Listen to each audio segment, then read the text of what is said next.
Colourful గా ఉన్నారు తెలుసా ఈ రోజు. సింగిల్ కలర్ కనిపిస్తుంది, మీకే కలర్ఫుల్ గా కనిపిస్తుంది. నేను మల్టీ కలర్స్ చూస్తాను. మీరు మల్టీ టాలెంటెడ్ కదా అందుకు. మీరు నేనే చెప్పుకోవాలని.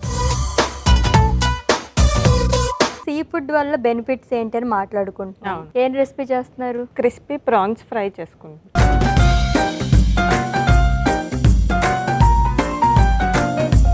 ప్రాన్స్ హార్ట్ పేషెంట్స్ తీసుకోకూడదు అని చెప్పేసి చాలా మంది అంటుంటారు. So it's a kind of myth or what ఏంటి అసలు? అండ్ హార్ట్ పేషెంట్స్ కి ఏంటి అంటే ఆల్రెడీ కొలెస్ట్రాల్ లెవెల్స్ అనేవి హైగా ఉంటాయి కదా, అది తీసుకోవడం వల్ల కొలెస్ట్రాల్స్ పెరుగుతుంది అని.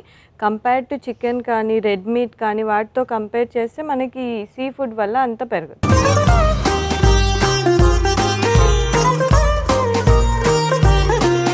డైట్ మెను సోమవారం నుండి బుధవారం వరకు రాత్రి 8 గంటలకు, తిరిగి మరుసటి రోజు మధ్యాహ్నం 1:45 చూస్తూ ఉండండి మీ ఈటీవీ అభిరుచి ఛానల్లో.